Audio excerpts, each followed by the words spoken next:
I finally bought my dream house and invited my family to come see it, but not a single one showed up. They all gave excuses. As I sat alone unpacking boxes, my dad texted, "We need to talk about the house." But my reply left them all stunned.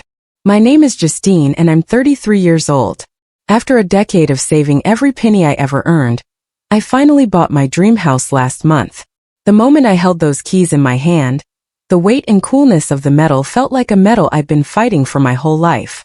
The very first thing I did was send a group text to my entire family with pictures, inviting them to a housewarming dinner. I spent the next 2 weeks in a blissful blur of activity. I set up guest rooms, I spent a small fortune on groceries to cook all their favorite meals, and I carefully hung old family photos on the walls, creating a timeline of our lives. But as the hours ticked by on that Saturday, my giddy excitement began to curdle into confusion, and then into a familiar, quiet heartbreak. Not a single family member showed up. As I sat alone on the floor of my new living room, surrounded by unopened boxes and platters of cooling food, my phone buzzed. It was a text from my dad. It didn't say, "Sorry we missed it." It didn't ask if I was okay. It just said, "We need to talk about the house." To understand why those 7 words landed with the force of a physical blow, you have to understand where I came from. I grew up in a cramped 2-bedroom apartment on the east side of town, a place where the walls were thin and dreams were thinner. My parents, Thomas and Linda, were perpetual motion machines fueled by worry. My mom worked the morning shift at a diner, the smell of bacon grease clinging to her uniform, and then cleaned office buildings at night, returning home smelling of bleach and exhaustion. My dad was a chameleon of blue-collar work, bouncing between construction sites in the summer and security gigs in the winter. His hands always calloused, his shoulders always slumped. My younger siblings, Natalie and Adam, shared the second bedroom, their whispered secrets and arguments a constant soundtrack. I slept on a lumpy, floral-patterned pull-out couch in the living room until I was 17. Privacy was a currency we couldn't afford. Money wasn't just tight. It was a ghost that haunted every room. I have vivid memories of watching my mom at the stove, stretching a single pound of ground beef across 3 meals, adding more beans, more rice, less meat each time. My dad was the warden of the electric meter. He'd stalk through the apartment, flipping off switches with a sigh that carried the weight of all his financial worries.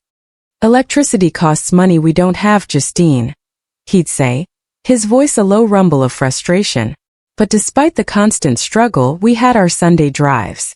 Once a month, my mom would coax my dad into borrowing his brother's dented sedan, and we'd escape our side of town. We'd drive through the affluent neighborhoods, places with manicured lawns and houses that looked like they were pulled from the pages of magazines. Those streets fascinated me. I would press my face against the cool glass of the car window, picking out my favorites, imagining a life where you didn't have to sleep in the same room you watched TV in. "Look at that one with the red door, Mom," I'd say, my finger tracing its shape on the window. It was always a craftsman-style house, with a wide front porch and baskets of flowers hanging from the eaves. My mom would smile, a genuine wistful light in her eyes. "Oh, that one's gorgeous, Justine." All those windows would let in so much natural light. But my dad's response never, ever varied. "People like us don't own houses like that," he'd say, his knuckles whitening on the steering wheel. "Best not to fill your head with impossible dreams." Those words didn't discourage me. They lit a fire in me. They became a challenge. By the time I was 15, I'd convinced the owner of a local diner to hire me after school and on weekends. I saved every single dollar, hiding my earnings in a metal lockbox under the lumpy cushions of my pull-out bed. When my parents found out I was working, they expected me to contribute to the household bills, and I did. But I still managed to squirrel away half of every paycheck, a secret promise I was making to my future self. High school graduation brought news that felt like a miracle. My guidance counselor, Mrs. Garner, called me into her office, her face beaming. "Justine, have you checked your email today?" I hadn't. Internet at home was another luxury we couldn't afford. When she turned her computer screen towards me, showing the scholarship notification, I burst into tears. A full ride to the state university, including housing. I was going to be the first person in my family to go to college. I expected a celebration, a victory lap. My mom delivered, hugging me so tightly I could barely breathe. I always knew you were special, she whispered. My dad gave a quick nod, a flash of pride in his eyes that was almost immediately extinguished by his ingrained practicality. College is expensive even with scholarships. Books, supplies. Don't get too big for your boots. Natalie, who was 14 then, seemed genuinely happy for me, but Adam at 12 was too young to really get it. College tested me in ways I never saw coming. The scholarship was a lifeline, but it barely covered the essentials. I worked at the campus bookstore between classes and waited tables on weekends. Sleep became a concept I read about in books. The cultural shift was even harder than the financial strain. My classmates came from a different universe. They talked about ski trips to Aspen and backpacking through Europe. Their parents were doctors and lawyers. I learned to navigate conversations like a spy, sharing just enough to seem normal, but never enough to reveal the deep chasm between our worlds. My calls home became increasingly strained. My mom wanted to hear every detail, living vicariously through my stories of campus life. My dad's questions were a predictable rotation. How much are your books? Are your jobs interfering with your studies? The easy connection I once had with Natalie and Adam started to fray. Our shared childhood wasn't enough to bridge the growing gap between my new world and the one they still lived in. After 4 grueling years, graduation day arrived. I scanned the sea of faces in the audience, desperately hoping to see my family. But there was only my mom, sitting by herself in a new dress I knew she'd saved for months to buy. "Where is everyone?" I asked, the words catching in my throat as we met after the ceremony. "Your father picked up an extra shift. They're short-handed at the construction site," she explained, her gaze fixed somewhere over my shoulder. "Natalie has a big school project due Monday, and Adam wasn't feeling well." I just nodded, swallowing the lump of disappointment. We took pictures, just the two of us, my hard-earned diploma a flimsy shield between us. I didn't know it then, but that day set the pattern for the rest of our lives. My achievements, no matter how significant to me, would always be met with polite, plausible excuses. Armed with my marketing degree, I landed an entry-level job at a mid-sized firm downtown. The starting salary was nothing to write home about, but there was potential. I found a tiny studio apartment, barely 400 square feet, but it was mine. And the rent was low enough that I could continue my aggressive saving. My financial plan was my religion. Every paycheck was divided. 50% for essentials, 30% for the house fund, 20% for everything else. I tracked every dollar on a spreadsheet, watching my house fund grow with the slow, steady pace of a stalactite. "You need to live a little," my colleague Samantha would say, waving concert tickets in my face. "You're only young once." I always declined. She wasn't wrong, but my father's words about impossible dreams were a constant echo in my mind. I wasn't just saving for a house. I was building a fortress against that sentiment. Professional growth came steadily. I was promoted to account manager, then senior account manager. With each salary increase, I could have upgraded my apartment or my car, but the money went straight into the house fund. On weekends and evenings, I built a side business managing social media accounts for small businesses. What started with the corner florist grew into 8 regular clients. The extra income was like pouring gasoline on my savings fire. My personal life, however, was a barren landscape. Friends eventually stopped inviting me to expensive dinners or weekend trips. My apartment was furnished with a collection of mismatched, second-hand items. Holidays were just more opportunities to work. During my 3rd year at the firm, I met Marcus in the elevator. He worked for a law firm 2 floors up, and his smile was the brightest thing I'd seen in years. Our relationship started slowly with coffee dates that fit into my rigid schedule and grew from there. He was patient and supportive of my goals, at least at first. 6 months in, he suggested we move in together. "We could get a nicer place and you'd reach your house fund goal even faster," he reasoned. The logic was flawless, but something held me back. I couldn't bring myself to merge my meticulously controlled financial world with someone else's. I declined, and to his credit, Marcus accepted it gracefully. But 3 years into our relationship, the cracks began to show. He started calling my saving an obsession. Arguments erupted over destination weddings we couldn't attend and vacations we never took. "There's more to life than preparing for a future that might never come, Justine," he said during our final fight. You're missing everything that's happening right now. The breakup was painful, but it was also clarifying. I wasn't willing to compromise on my goal, not even for him. The house was more than just property. It was the tangible proof that my father had been wrong. My family's reactions to my career were just as complicated. Mom was genuinely proud, but she seemed uncomfortable during her rare visits to my apartments. "This neighborhood is so different," she'd murmur, looking at the young professionals streaming in and out of the coffee shop below. Dad refused to visit at all. "Downtown is too fancy for me," he'd say. "Too many one-way streets." My relationship with my siblings continued to drift. Adam, who was now working construction like Dad, only called when he needed money. Natalie had married her high school boyfriend and had 2 kids in quick succession. Our calls revolved entirely around her life, with no room for mine. Then, 8 years into my career, a casual comment from a client changed everything.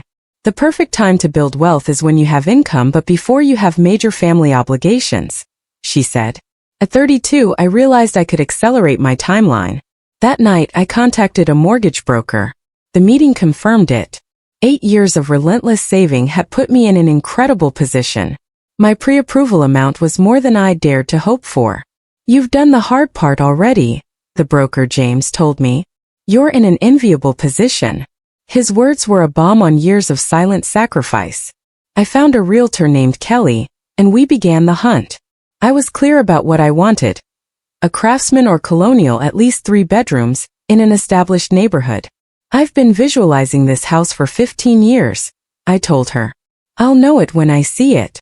The process was an emotional marathon. We saw 47 properties over 3 months. There were houses with hidden water damage, outdated wiring, and compromised foundations. By house number 38, I was exhausted. "Maybe I'm being too picky," I told Kelly. "The right house is worth waiting for," she assured me. "Especially for you." And then property 42.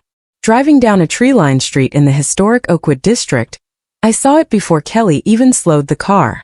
A craftsman bungalow with a deep front porch, original woodwork, and a bright red door. My heart started hammering against my ribs. The interior was even better. Hardwood floors, built-in bookshelves, a renovated kitchen that was both modern and timeless. Standing in the master bedroom, with sunlight streaming through the windows, I felt an overwhelming wave of emotion. "This is it," I whispered. "This feels like coming home to a place I've never been before." The asking price was at the very top of my range. Competition was fierce. We submitted an offer with a personal letter to the owners, telling them my story. After 3 excruciating days of waiting, my offer was accepted. They had received a higher bid, but my letter had touched them. They wanted their home to go to someone who would truly love it. The loan process was a nightmare of paperwork, but finally closing day arrived. I signed what felt like 1,000 documents, and then the keys were placed in my hand. After everyone left, I walked through the empty rooms, letting the reality sink in. I sat on the living room floor and cried, tears of accomplishment, of relief, of pure, unadulterated vindication. The daughter of renters who couldn't afford to leave lights on now owned this. I took photos of each room and started that group text. "Just closed on my first house. Thinking of hosting a family dinner in 2 weeks. Save the date." The responses trickled in. Mom sent a "congratulations." Natalie replied with a thumbs-up emoji. Dad finally wrote, "Houses like that have high maintenance costs. Hope you budgeted for repairs." The tepid reaction stung, but nothing could diminish my joy. This house, I promised myself, would be filled with warmth and welcome, whether they could share in my happiness or not. The next 2 weeks were a whirlwind. I moved in my meager furnishings, which looked comically small in the new space. I found a second-hand dining table that could seat 8 and spent a weekend refinishing it. With the basics in place, I focused on preparing for my family. This wasn't about showing off. It was about reconnection. The guest room for my parents got special attention. I splurged on a new mattress and high-quality bedding, thinking of Dad's bad back. I prepared another room for Natalie and her family, and the third, my future office, for Adam. I went on a massive grocery run, filling my cart with the ingredients for everyone's favorite dishes. Pot roast for Dad, blueberry cobbler for Mom, Caesar salad for Natalie, buffalo chicken dip for Adam. I created a photo wall in the hallway with pictures spanning decades. My parents on their wedding day, my siblings as toddlers. I put together welcome baskets for each of them. For Mom, a gardening book. For Dad, a custom keychain with the house's address. For Natalie's kids, coloring books. For Adam, a gift card to a local brewery. A week before, I sent out formal invitations. The initial responses were positive. Mom called asking what to bring. Natalie texted that they were looking forward to it. Even Adam replied, "I'll be there." Then, 3 days before the dinner, the carefully constructed plan began to crumble. Natalie called first. "Justine, I'm so sorry, but Emma has an ear infection. The pediatrician says she shouldn't travel." Her excuses became more and more complicated until it was clear they weren't coming. That evening, Adam texted, "Boss just scheduled me for Saturday. Sorry, sis." It felt flimsy, but I let it go. Thursday brought the call I'd been dreading. It was my mom. "Your father's back is acting up something terrible," she began, her voice heavy with apology. "There's no way he could sit in the car for that long." "I could come pick you up, Mom," I offered, desperation creeping into my voice. "Just you could come." "You know your father," she replied. "He wouldn't want me traveling alone. It's better if we just postpone." By Friday afternoon, my family dinner for 6 had dwindled to a party of 1. I stood in my beautiful new kitchen, surrounded by groceries for meals that would never be eaten, staring at the dining table set with 8 empty plates. The house that had felt so full of promise now echoed with a profound emptiness. On Saturday, I moved through the day like a ghost, putting away food, covering dishes. The welcome baskets sat on untouched beds. As evening approached, I gave up, ordered a pizza, and sat on the floor among my still unpacked boxes, trying to distract myself. That's when Dad's text finally arrived. "We need to talk about the house." My heart leaped with a momentary, foolish hope before sinking with dread. I called him immediately. He answered on the second ring, his hello gruff and cold. "Dad, I got your text. Is everything okay?" "Your mother's upset," he began, no preamble, no softness.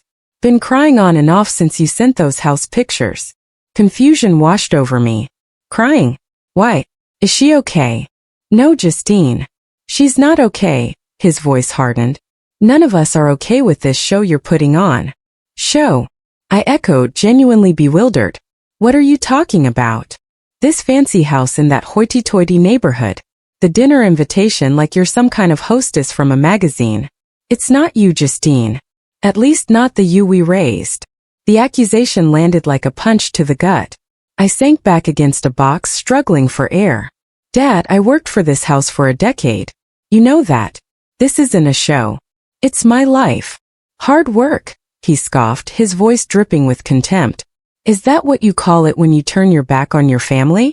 When you stop coming to Sunday dinners because you're too busy? When you move to a neighborhood where your own father feels uncomfortable even visiting?" He was practically shouting now. "I never turned my back on anyone," I protested, my own voice rising. "I invited everyone here this weekend. I cooked all your favorite foods. Nobody showed up. Because we don't belong in a house like that," he exploded.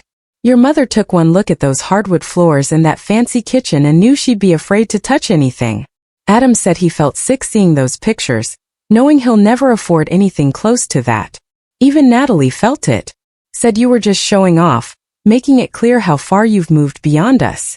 Tears sprang to my eyes, hot and sharp. "That was never my intention. I wanted to share this with you." "Well, you failed," he stated flatly. "Your mother thinks you're embarrassed by where you came from. That you bought this house to escape your roots. To escape us." "That's not true," I whispered, but a seed of doubt began to sprout. "Isn't it?" he pressed on. "When was the last time you brought any of your work friends to meet us? Do your colleagues even know your father works construction, and your mother cleans houses for a living?" The question struck a nerve I didn't even know was exposed. I had compartmentalized my life, not out of shame, but out of a desire to be judged on my own merits. "I am proud of where I came from," I insisted, my voice breaking. "Save it," he interrupted. "Actions speak louder than words.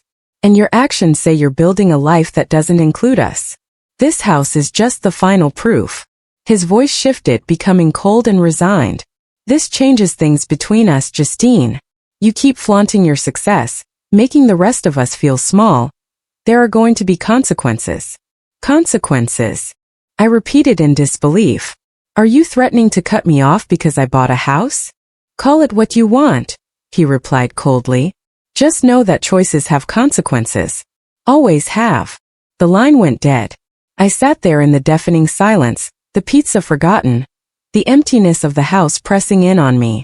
I wandered through the rooms, touching the walls, the countertops, every beautiful feature now feeling tainted by his accusations.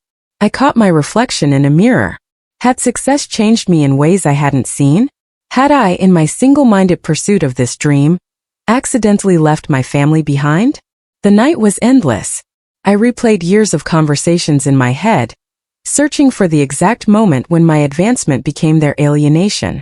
By dawn, my eyes were swollen, but my mind was sharp with a painful clarity. The house wasn't the problem. My success wasn't the problem. The real issue was a complex web of unspoken resentment, insecurity, and love that had become tangled over years of unspoken truths. I sat at my new dining table, the morning light streaming in, and I started to type. It wasn't just a text.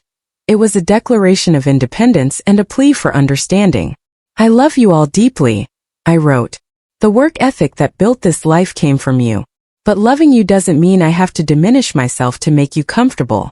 My success isn't a rejection of my upbringing. It's the fulfillment of the potential you nurtured. I won't apologize for it. The door to this home will always be open to you, whenever you're ready to walk through it without resentment or judgment. I'm not choosing this house over our family. I'm choosing to believe we can grow together. I hovered my thumb over the send button, my heart pounding. This would either begin the healing, or it would be the final fracture.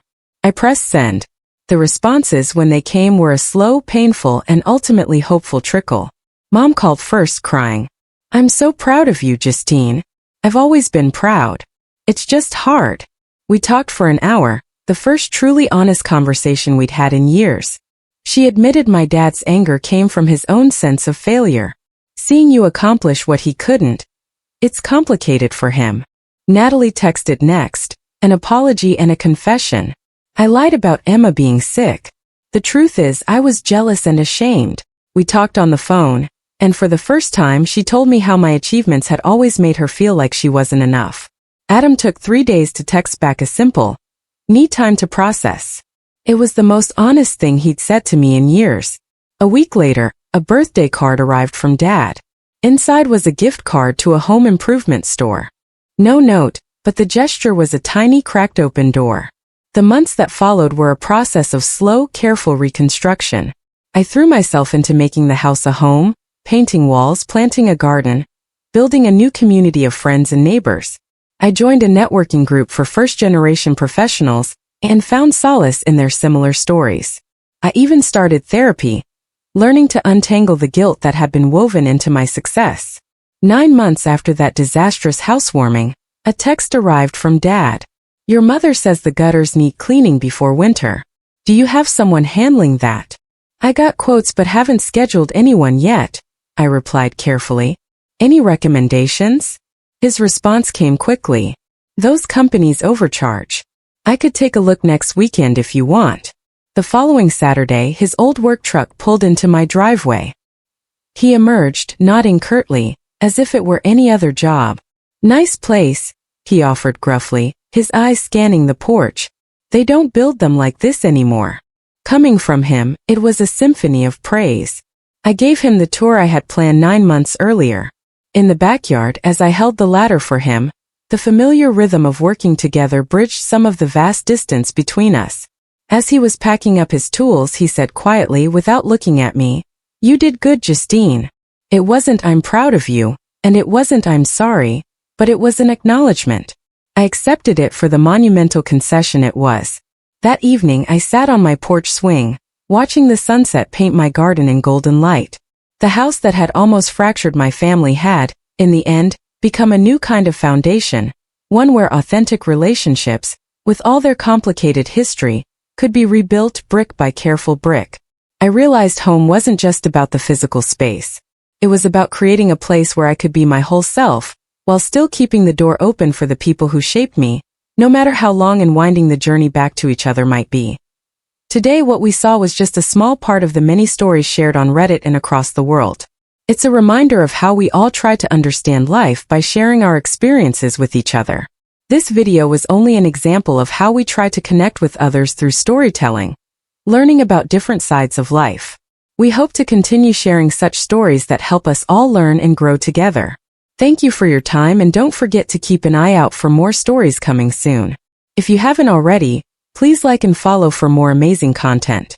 Your support keeps us going, and we will strive to bring you more thought-provoking and heartwarming stories. Until next time, take care and stay curious.